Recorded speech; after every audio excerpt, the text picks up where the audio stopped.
CFR, we're Derek and Bridget, welcoming the guys from Lockshill Partners, a brand new segment here on the morning show we're going to call Money Mindset. Because in the Bible, there's like thousands of times that we're talking about money, and it's something that we need to be comfortable with and not avoid. I mean, really. Sure. Yeah, and when you think about money, think about the quote from Mr. Rockefeller. Somebody asked him, how much money would you like? And he said, just a little bit more. So whether you've got $100 in the bank or $1 million, it's always like, I just want a little bit more.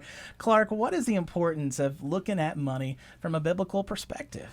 You know, Derek, I like to approach it and think about it the way that there are so many conflicting views that we see today, and culture tells us so much about what we should do with our money or how we should think about that money. And that quote from Mr. Rockefeller is right out of the cultural playbook, which is I always just need a little bit more. But clearly God has established that this is a really, really important topic to him.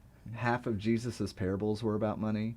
There are over 2,000 verses in the Bible about money. It's a lot of stories. It's important. It's pretty important. Yeah. It's pretty important. And so if that's the case, then Scripture, we know, not only provides us maybe some practical steps that we can take to implement into our daily lives, but also why we should do those things and why that's important.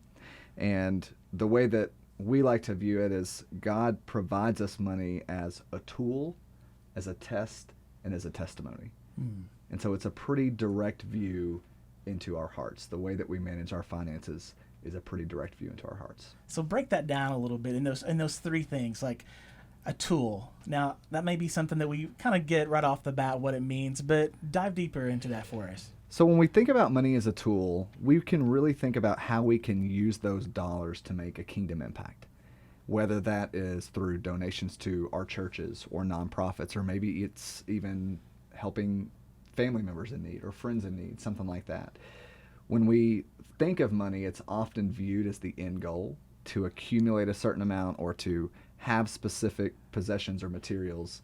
We don't really think of it as just a tool to make a difference along the way. So that's how we like to think of money, as a tool. What about the other two?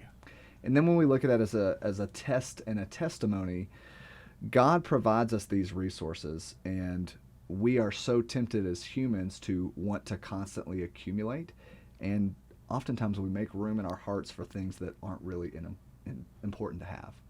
I heard a verse one time, or not a verse, but a quote one time that says, hearses don't pull U-Hauls.